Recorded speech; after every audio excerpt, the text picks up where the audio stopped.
Okay. So how was your weekend, Jennifer? It's good. So I shared in our Links and Reading channel that I got my Holotropic Mind as well as the Doors of Perception. So I'm really kind of hyped to dive into those. But I spent the day outside, so I haven't opened them yet. The Holotropic Mind. I'm so excited to read that. Like, I don't know, there's something that feels really cool about reading the same book that Fraser did. So Or attempted to, or he attempted you to. know, We don't know it's if he true. He actually didn't. did. You know what though? Hang on, I'm gonna grab my copy so you can see how not thick it is. Oh, yes. Okay. I have a feeling this will be disappointing. And I know that this is not because it's paperback. It's just that they used a prop book. Look at that. Fraser, It's he not could the have done same that in a book. weekend. They Oh, lied with. They put that book jacket on a different text because they definitely. even in paperback form, which is admittedly kind of floppy, I'm going to look at the page count. There's no way that that was an actual copy of this book. 239 pages. I'm sorry. We were lied to by a prop master. Definitely. It made it look like it was like definitely 400 It pages looked like a minimum. tome. Yeah, that was like Mhm. textbook style. But no, this is it's a nice easy read though. I'll probably finish it this week. I'll let you know how it is. Okay.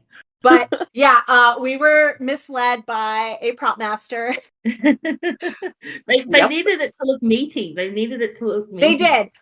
On the plus side, I do believe that Fraser would have had time in that storage unit because it's not that long. Exactly. Well, you'll have to tell us if the conclusion is that a change in breathing patterns can induce alternate states of consciousness. I guess we're gonna find out. Yeah, I'm looking forward to hearing your thoughts on it. Forward to reading it because this is the last week of my term at school, so I actually kind of have a break, so I can read something for fun. So and then I get to start all over again. But for now, it's a good week for it. Simone, how was your weekend? Yeah. Busy. It was busy. My son had his birthday party this weekend. My kids were Happy sick. birthday. Yeah. My kids were sick. I had to clean out my old house that I moved out of. So it was just busy, busy, busy, busy. And I was really looking forward to seeing you guys and talking about this episode. So I was just like, Good. I gotta go. It's 7:00. I gotta go. What a treat. How about you, Laura? I looked after my 2-year-old niece on Saturday. That's an adventure. How's she doing? She's very energetic. They are. She's very much becoming her own little person. It's Isn't that it's so just lovely cool? to see. Yeah. Welcome back, and yeah, thanks for joining us again. We're tackling season 1, episode 3, Dinner at 8. Such a fun episode. I love this one for so many There reasons. were a lot of moments where I definitely laughed out loud. Niles was coming in strong. My Fraser was looking handsome in his suits. Oh, I can't wait. I can't wait. Even Marty looked good in that suit. Oh, well, okay. Different kind of suit. Yeah. Shark skin. Such a good choice for him. Oh, you know what?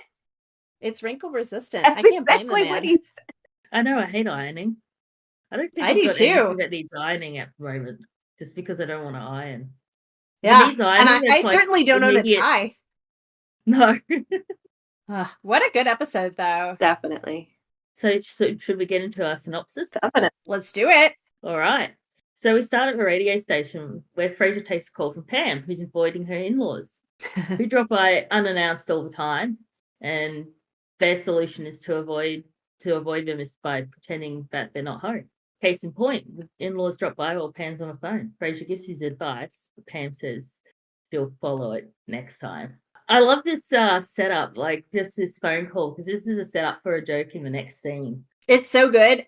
It's also a really great continuation of last week's radio show episode, which focused on intrusion. Mhm. Yes, So they're keeping themes alive. Yes. they are. Yes. So then we open on Fraser's apartment with Daphne's folding laundry, and Fraser and Martin have just returned from a shopping trip. Fraser took Martin to buy a new suit. At Armani.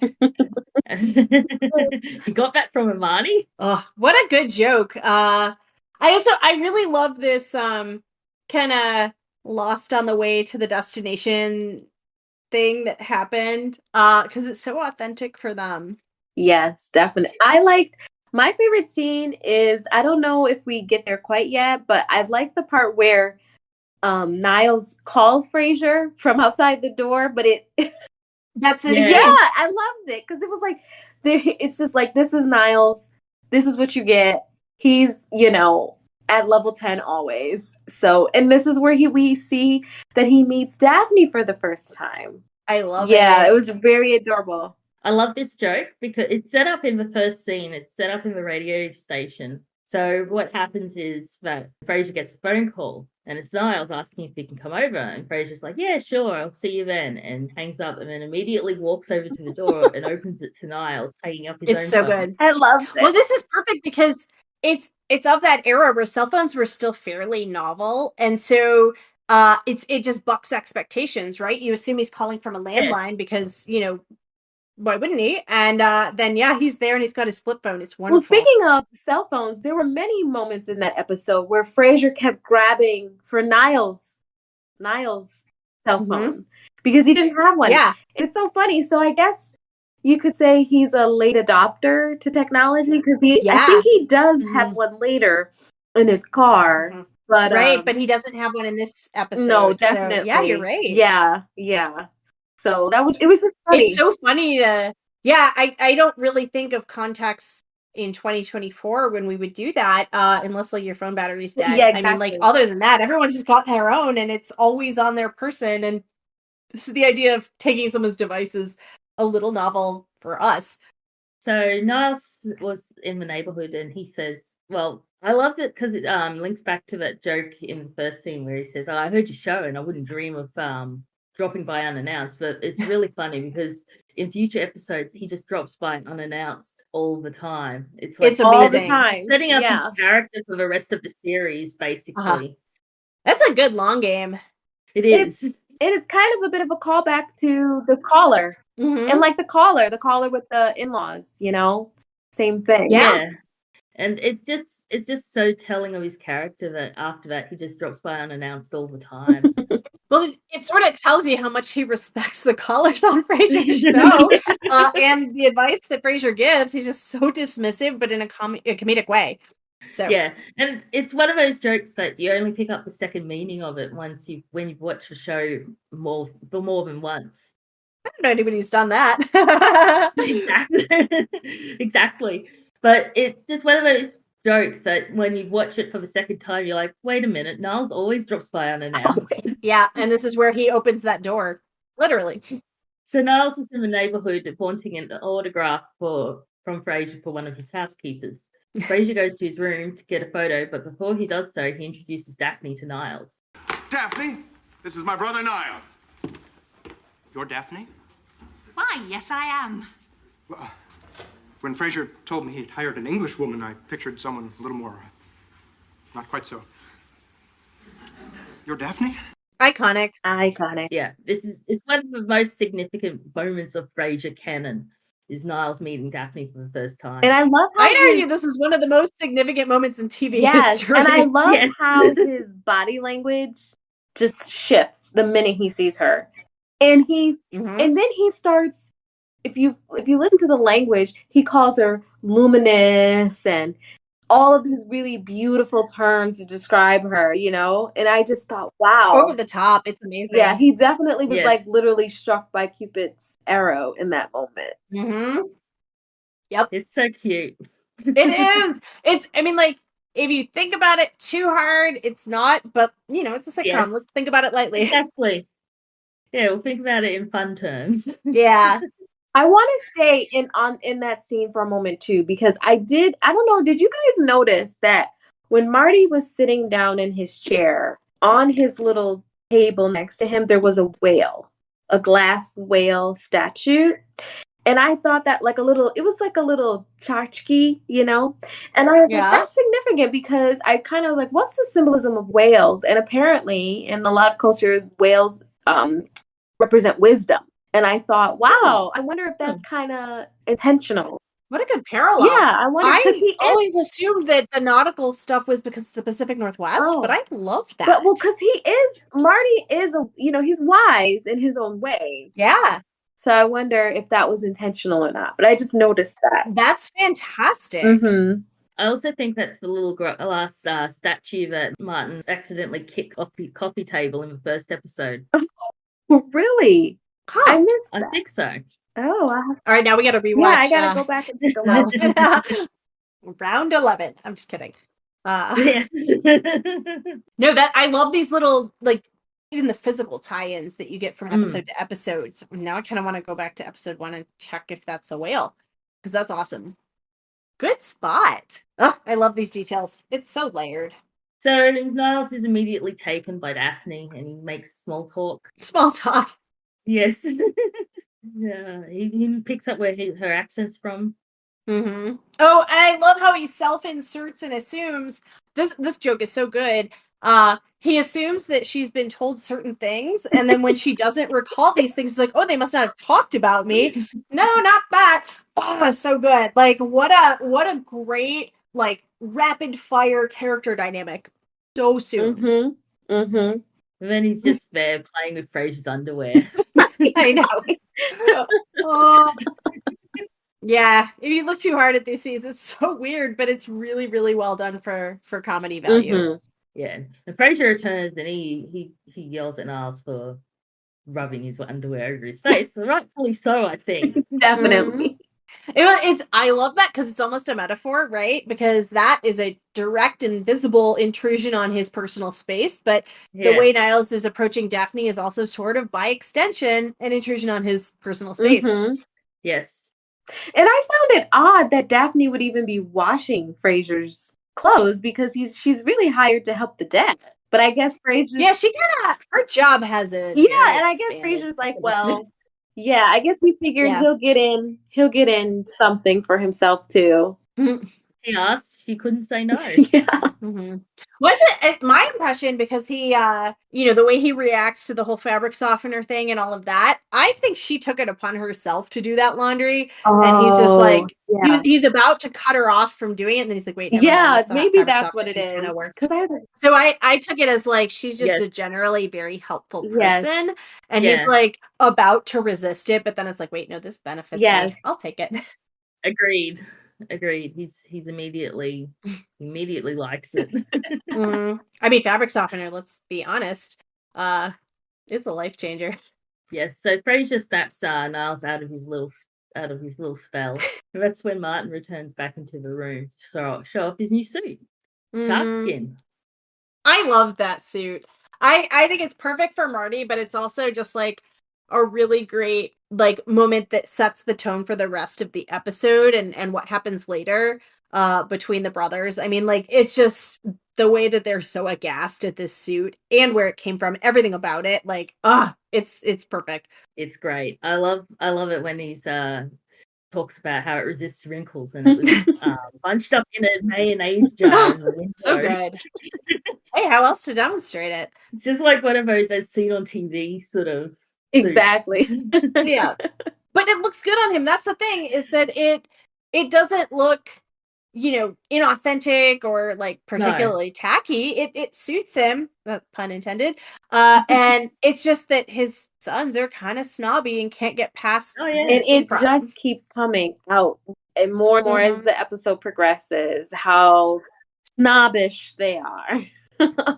I mean, to be fair, I would personally want to dine at Le Cigar Volant, but I also would find myself a little bit happier at what is the name of the place? Timber Mill. Timbermill, yes. I'd be fine to eat there and not react the way they did. I'm not gonna lie. I would have reacted the same way if I went to Timbermill. I would not go to a place like that. I would not. No. I would love it. It's like the place that they have like the peanut shells on the floor. I'd get totally down there. I can't do it. Take me to Le Cigar Volant, please. Or I'll eat tomorrow. I'd rather eat the next day. You could hold out a little bit for Les Frères Heureux. Yes. Oh, that'll be a fun episode.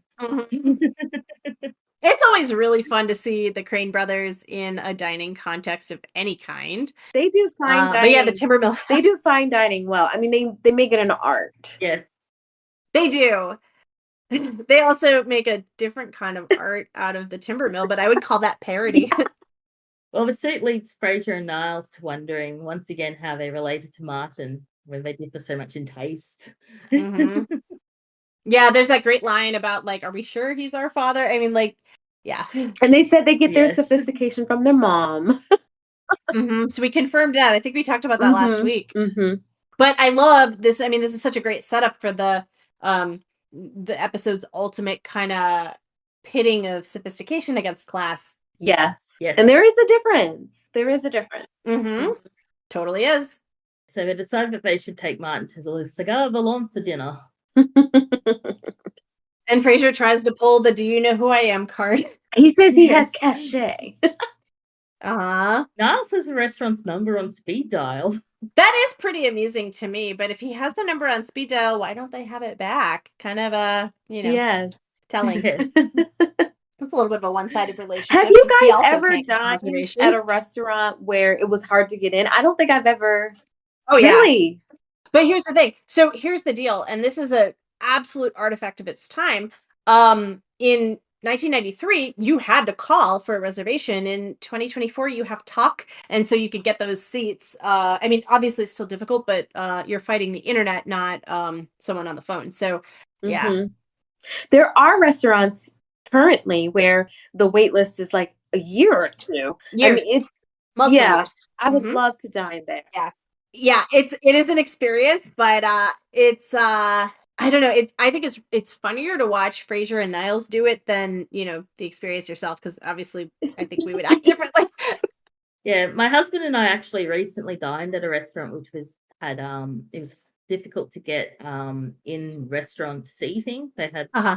and we had to eat sort of at 5:30. Really? Because Yeah.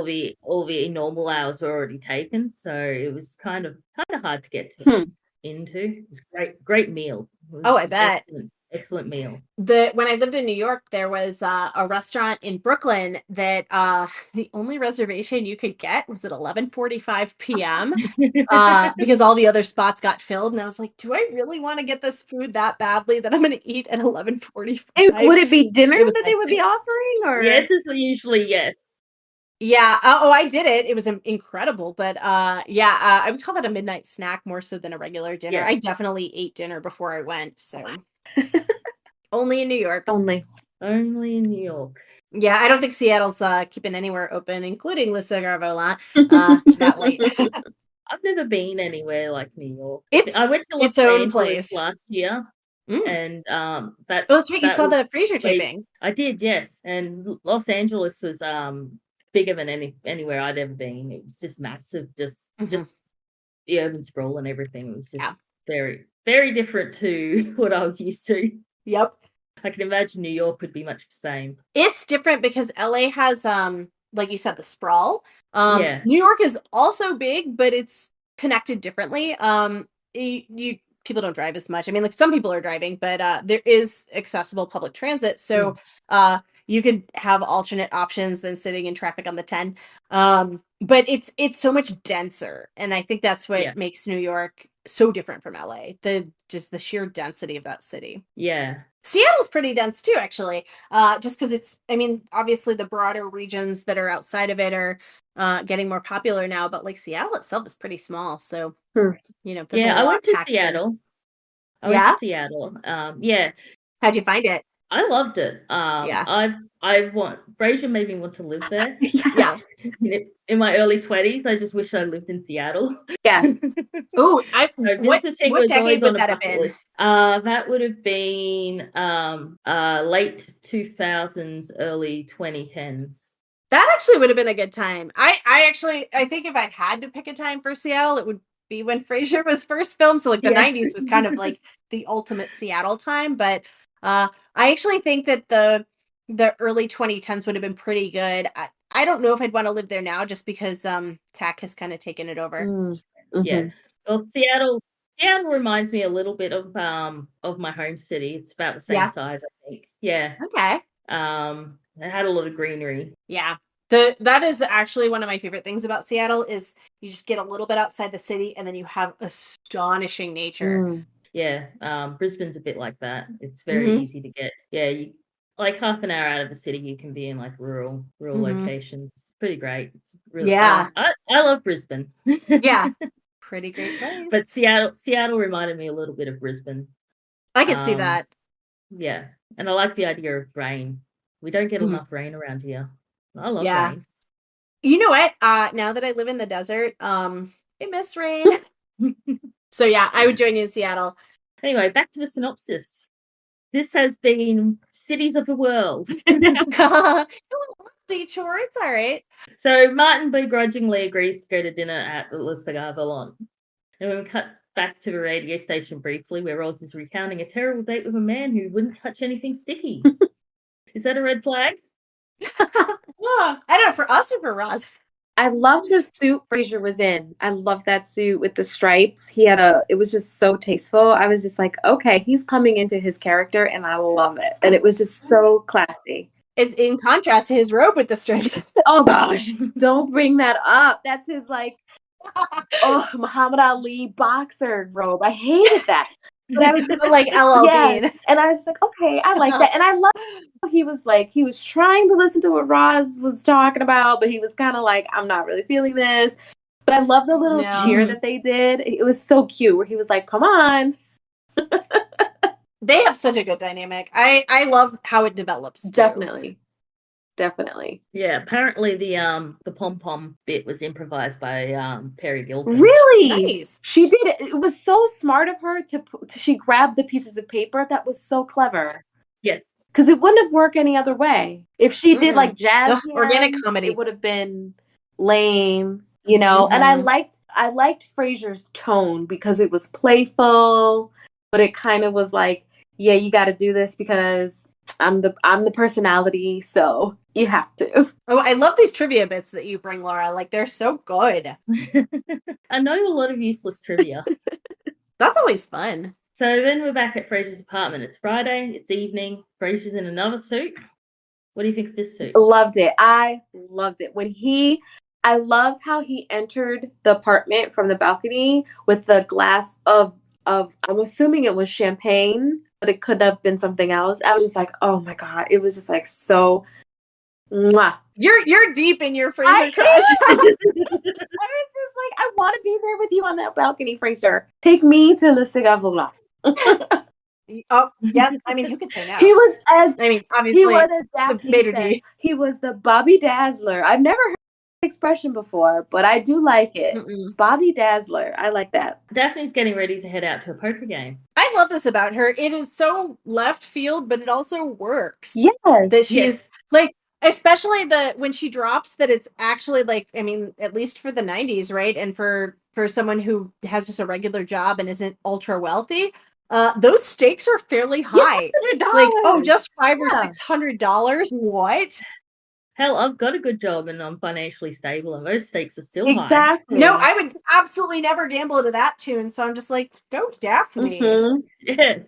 You also get the impression that she wouldn't keep doing it if she didn't win. So. Exactly. And I feel like she probably uses like her talkativeness to her advantage to like distract them. Or her psychic abilities. Oh, that reminds me of what Frasier says about her psychic abilities once Niles learns about it. I love the way he said. Colitis. Oh, yeah. Oh, that exchange is wonderful. Then the doorbell rings and Niles arrives without Maris. Hi, Niles. Hello. Where's Maris? Are you two taking separate elevators again? No, I'm afraid Maris is having one of her episodes. Yes, in the middle of dressing for the evening, she suddenly slumped down on the edge of the bed in her half-slip and sighed. Of course, I knew then and there that dinner was not to be. How convenient. Apparently she had an episode, and it's the first of many. I also love that when Marty shows up and all Niles has to say is episode. Like, and everyone's like, okay. Par for the course. Enough said. Now, I did not like Daphne's. Okay, so her outfit, so she had red on red on red, which was fine because it looked good with her hair. But that ugly green bag, it looked like it belonged. She has that bag to like a retired, like a old lady. You know, it's like Mary Poppins. Yes, like, and it had like the green, and I'm just like, oh, what are we doing here? Simone, I live for your fashion commentary, by the way. Yes. And then her little Fashion her expert. overcoat, it looked like it was a maternity poncho. It looked like remember that children's book Madeline? It looks like the school coats that they wear. Exactly. I was just like, this isn't quite it. Like, I like when she had her little chokers because that's very 90s. Yeah. That was very 90s. But This was this was a little weird. I was like, okay, maybe I thought, well, maybe she picked up something while she was out shopping with Marty. It looked like she was shopping with Marty. Oh, maybe she went to the discount store, you're right. That explains that bag. Yeah, it was awful. I think it's the only time we see the jacket, but that bag sticks around for a long time. It does. She does love a weird lumpy tote. I don't think this is the last time we see one of those with her. I want to burn it. I think you're still seeing it all the way up to season 7.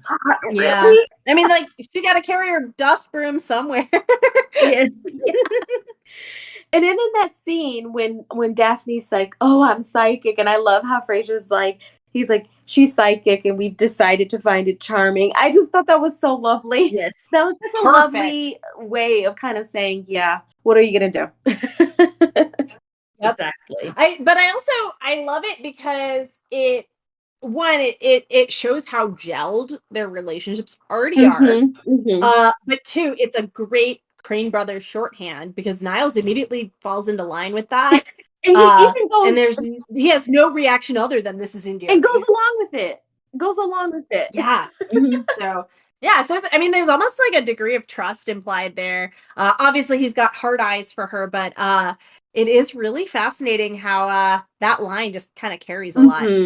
Basically, Niles wanted to invite Daphne to dinner because Maris wasn't able to come. Frasier calls him out on this. Frasier just calls him out on this, just straight up. He's like, what are you doing? It's great because this is Niles being the one who's doing something a little left field. So yes, good on Frasier for holding him to it. Being the brother, like he's being the brother, kind of like that gatekeeper. Like, knock it off. Yeah. And Niles insists he's a happily married man for the first time in many. And he's like, I just kissed my wife for no reason the other day. For no reason. I love that line. Oh, the way he delivers it is just so perfect. Yes. Like it's the weight behind it. Like, I did it for no reason. Like, it's a chore that like he spontaneously did laundry. Like, oh, it's great. Can you imagine Niles doing laundry? Oh, God, no, he has staff for that. He buy new clothes every day. Niles strikes me as the kind of person who, like, when he was in college, he would probably send his laundry out to be done rather than doing it himself. Yes. Like, I have absolutely no confidence that Niles Crane could do laundry. No, not at all. Not the type of laundry his outfits require in any way. Let's also be clear, he probably has dry clean only everything. Yes. Like his knickers are dry clean only, I'm sure. They're probably like silk or something. Yeah. No fabric softener for you, Niles. So Martin comes out. Well, before that, Daphne has her psychic flash. Yes. About colitis of all things. A colitis. Which Niles agrees with. He agrees with it. And this is fascinating because you could tell, first off, like, what a weird thing to say to somebody you just met. But Niles just going along with it just gives us everything we need to know about him. Yeah, he'll follow this woman to the depths of hell. Yeah, and he just met her. It's great. He's like, absolutely. I have an inflamed intestine. What about it? That would be like admitting that you have IBS, like openly, like, yes, I do have IBS. You know what I mean? It's just like, that's something you would keep. Good call. Absolutely. And he's just like, yep, that's me. Amazing. I never thought of it that way. Oh yeah, no, it's brilliant because like it's just kind of abundantly clear how smitten he is, like in 6 seconds before he meets her. And we have a brilliant line from Frasier. We've decided to find it charming. I love that. Classic. Yeah.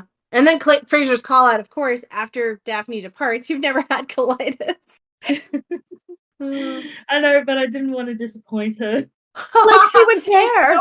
Doesn't even miss a beat. Yeah, I know. It's so good. So Martin comes out and he's wearing his normal clothes. Apparently his suit's at cleaners. Was it cream chicken?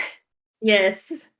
What a choice. And like the way that the brothers react when he says cream chicken is so perfect. It's kind of telling about what's to come. Yes, exactly. And Frasier calls to the restaurant, borrowing Niles' phone again. Calls the restaurant to confirm their reservation, only to find that they don't have it. Nope.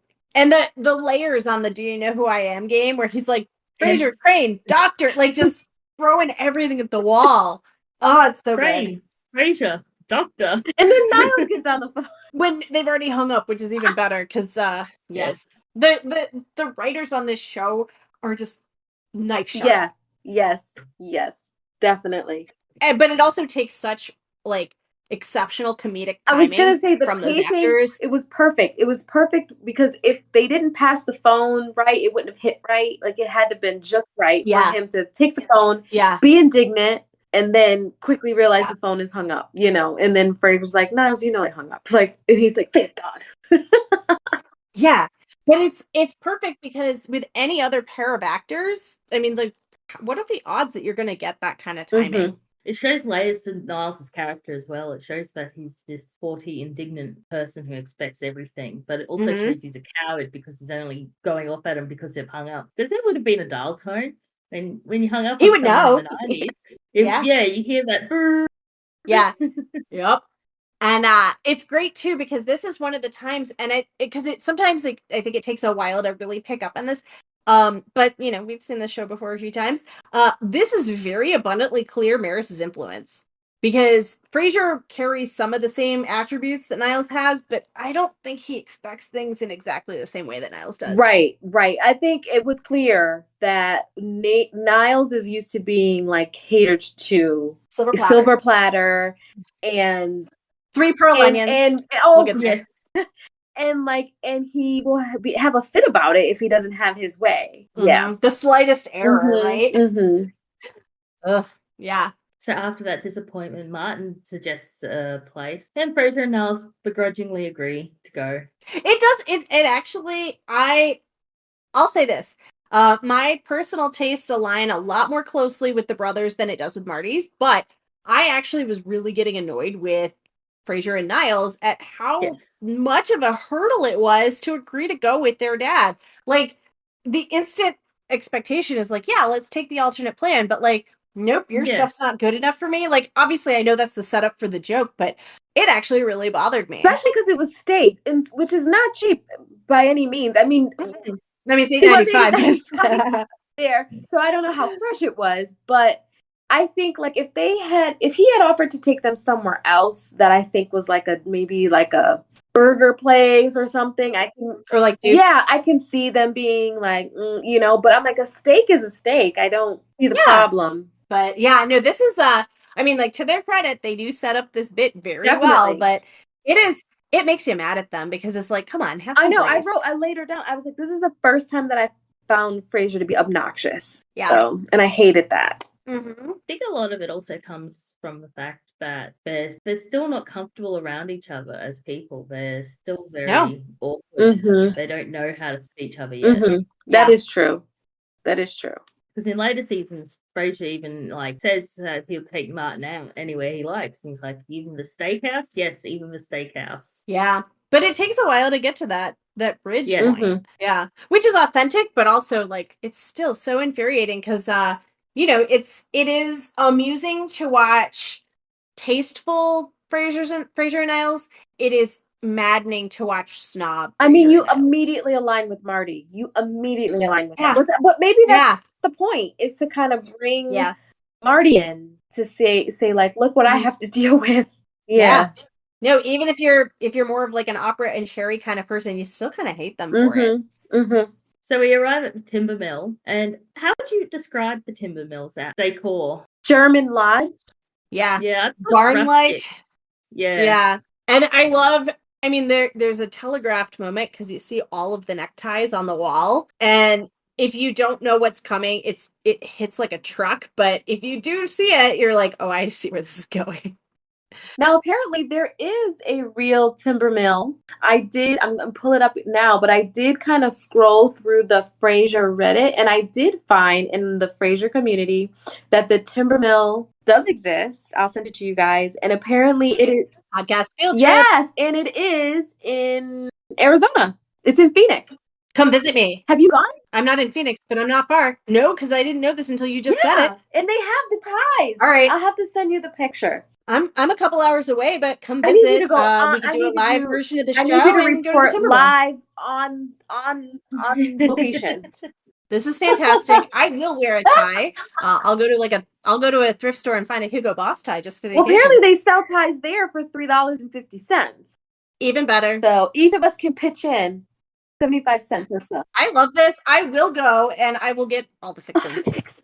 You get, and then hopefully they'll have a meat trolley.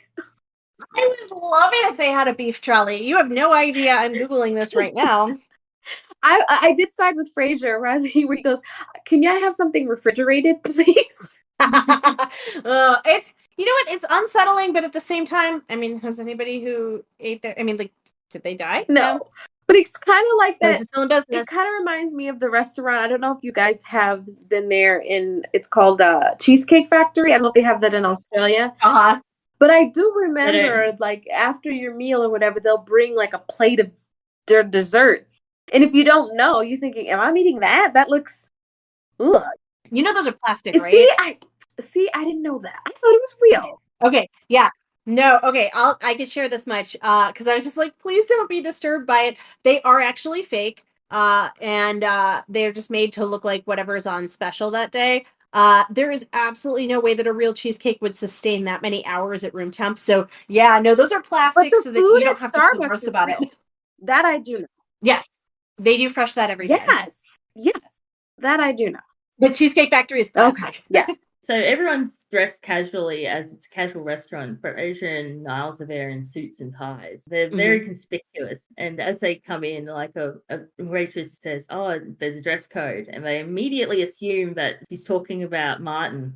Mm-hmm. What a great assumption and a great inversion. And it was great that Martin knew the whole time what was coming and he did not say anything. And it was perfect. He didn't want to spoil it for them. Yes, it was perfect. No. Maybe it would have been better if the tie cutting happened after the obnoxious episode that they had. Then he would have been vindicated, I think. It would have been nicer. But he still got us laughing. It was fun.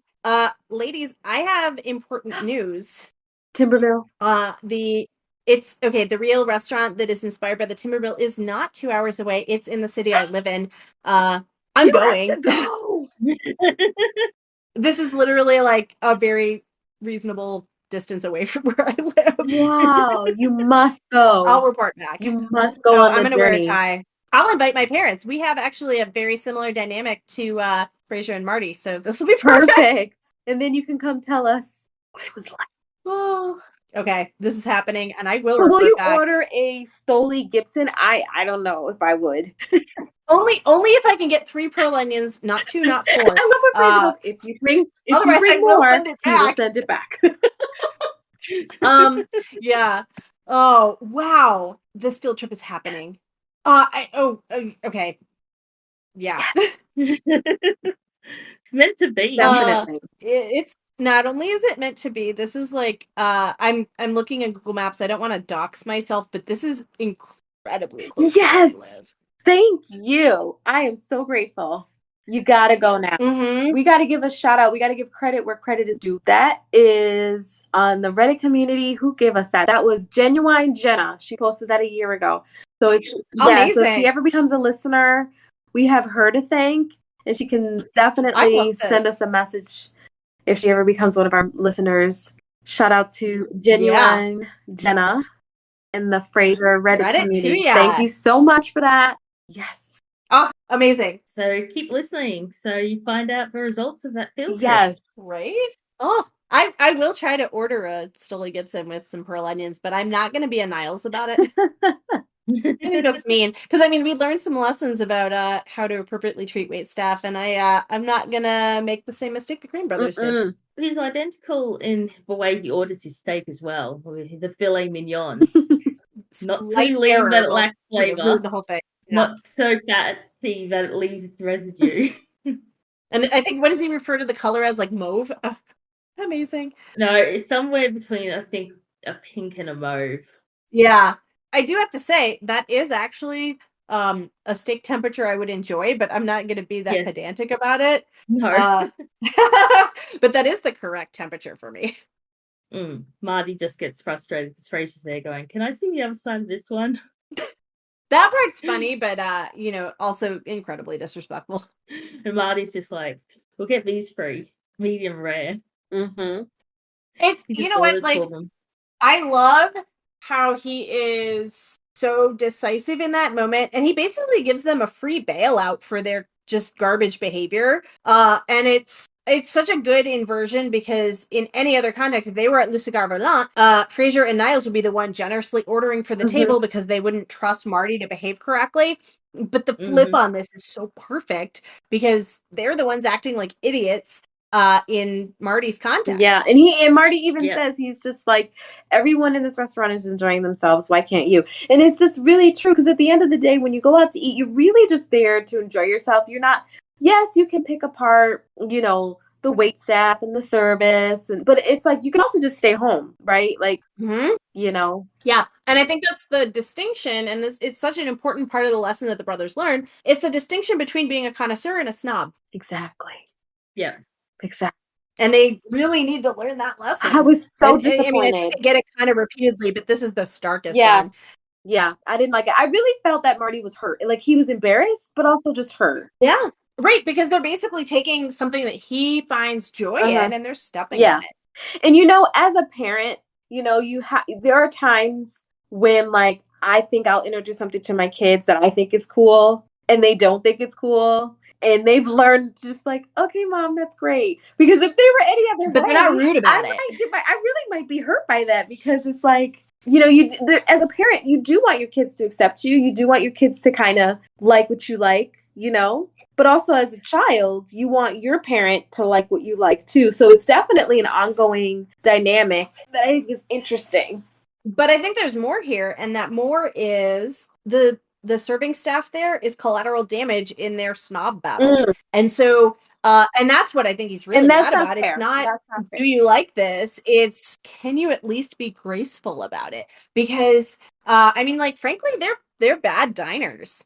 Yeah. I know. I would not go out with if I had saw that, I observed that behavior, I wouldn't tolerate it. I would like, you're not classy at all. No, and they get a very, very necessary dressing down from everybody. Definitely. Yeah, but I can't agree with the way that they treat the waitresses or the wait staff. It's just rude. Mm-hmm. Like, doesn't matter where you are. They're just people doing their job. Yeah. Why take your taste and impose it on others to the extent that you have to be a jerk? And it took them, and I think it took Marty kind of saying, like, your mother, who they obviously hold to a high esteem as a sophisticated, classy woman, even she would have done better in that moment, She eats hot dogs. Yeah, exactly. Yeah. And that's kind of and that is what makes, like, even when you think about, like, the royal family, you sometimes will see the Queen Elizabeth kind of just doing every day as much as she could do, but sometimes when they travel, they eat the food, do the dances, stuff like that to kind of just be amongst the people. Yeah. Hester Prynne gets down, but like her sons kind of need to work on Definitely. that. Yeah, so Martin leaves. Goes to Duke's. He goes to Duke's right away. Goes to Duke's. And I love that callback that we'll get a couple episodes later too of Duke's as his kind of retreat. Frasier and Niles, in a gesture of attempted goodwill, decide to stay until they've eaten everything on their plate. Frasier, as a tribute to Dad, I think we should sit here until we have cleaned our plates.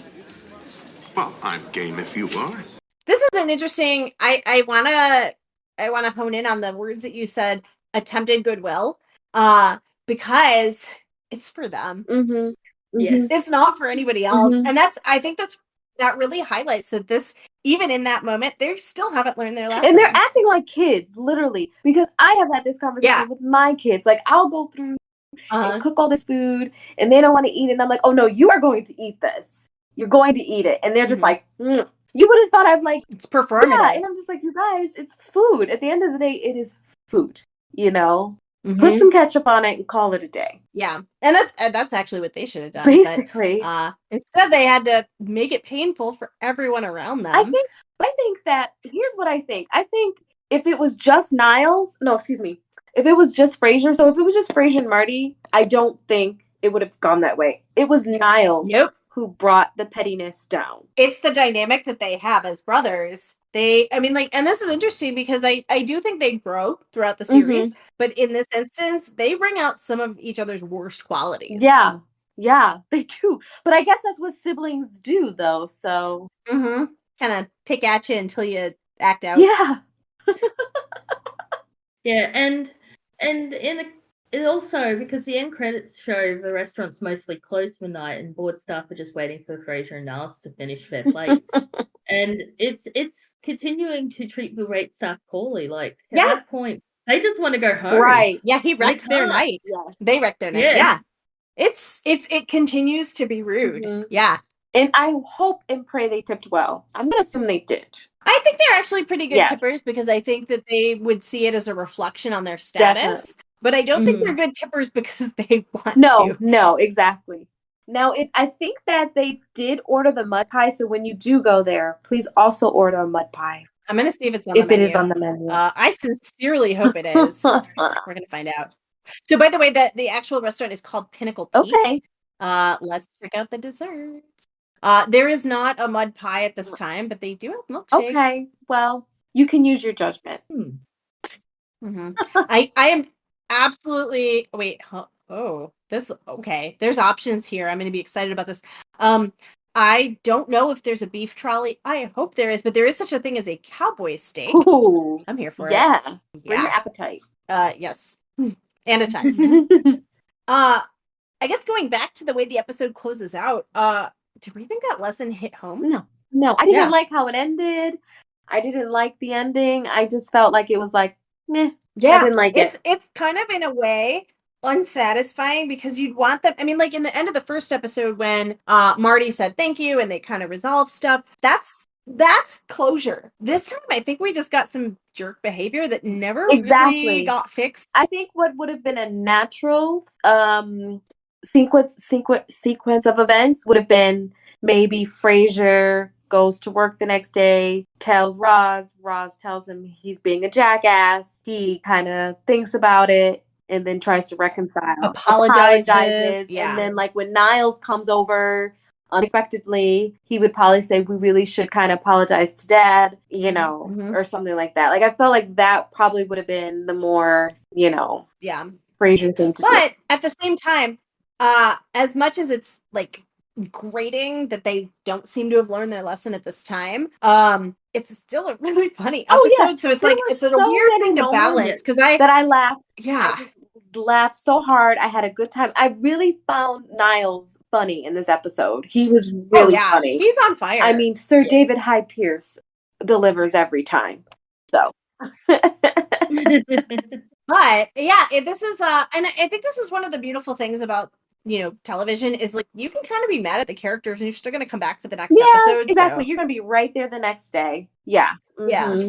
But it does take some time and maybe a little bit of their own restaurant experience for them to really get some growth here. But I also think that's funny too, because I think and maybe you can clarify this for me, but I feel like in psychology and psychiatry, having unresolved feelings and walking away, sometimes you don't walk away with a resolution. You just have conflict and you have to learn how to live with that discomfort. That's natural. Oh, that's such a great framing. That's absolutely true. I think one of the tenets of engaging in therapy in an authentic way is learning how to sit with ambiguity and learning how to accept that you don't always get closure or what you want. So yes, I actually really agree with that. That's a really good point. But it's frustrating because I think you go in with these characters and you kind of want better of them and you're like, please grow, but they eventually kind of do. So definitely. I wonder how many Valentines Marty had that night. Probably. I mean, I think he can pack it away, and if he's a little angry, he's more inclined. So, and he probably, I felt like he probably told Eddie. He probably went home and told Eddie all about it. Oh yeah, I believe that. Yeah. Is Valentine still a I thing? Think is it a thing? Production. I do. I see a whiskey called Valentine's, but I don't know about beer. Let's find out. I don't drink beer. Valentine and Sons Brewing Company. Okay. It does seem to exist. Although it's now apparently owned by the Pabst Brewing Company. Well, you won't see me drinking it. I'm wine or cocktails. not beer. Ugh. I am also a wine fan, but I'll try a Valentine's to give it a You're go. more adventurous. Yeah. That said, I can't wait for Wine Club. That's Oh, gonna be my God, favorite yes. episode. Such Oh, a good episode. So yeah, Dinner at 8. Mhm. Yeah. dinner Ugh. at 8. I don't know. I was just like, okay, there's a lot to chew on here. But it was still very like that good. steak. It felt fast. Did that episode feel fast? The pacing. My theory here, yes. David Hyde Pierce featured more prominently in this episode, and he brings up the pace. He carries it. He does. He does bring up the pace. When he's less of a featured character in an episode, it goes a little more deliberately. Mhm. But he's the guy that gets the train going. Yeah. And maybe that's because he has that anxious energy. Yeah. But it's cool how compelling it is because he brings everyone on the ride with him. Yes. Like it's not just him standing out as, fast-paced, anxious, whatever. He takes the whole crew with him. And I love that because it really shows that in spite of how any of them might feel about him or like what their dynamic is with him, he has an influence. Definitely. He has cachet. Yeah. He does have cachet. I love it. He does. So good. Yeah. I know, it kind of ends kind of like the episode just We'll just wait for the wait staff to close up. exactly. Someone's stacking Yes. a chair over here. Yes, so that was dinner at 8. Good episode, and well, next time we'll be doing season 1, episode 4. I Hate Frasier Crane. Which is such a great segue if you think about his behavior in episode 3. Mhm. But I feel like you end up being on Frasier's Sure, side. but oh, amazing. As always, so fun. Mhm. So hopefully you'll join us next time. Until then, my name's Laura, I'm Jennifer. And I'm Simone. and this was Tossed and Scrambled. But I don't know what to do with those tossed salads and scrambled eggs. They're calling again. Good night, Seattle. We love you.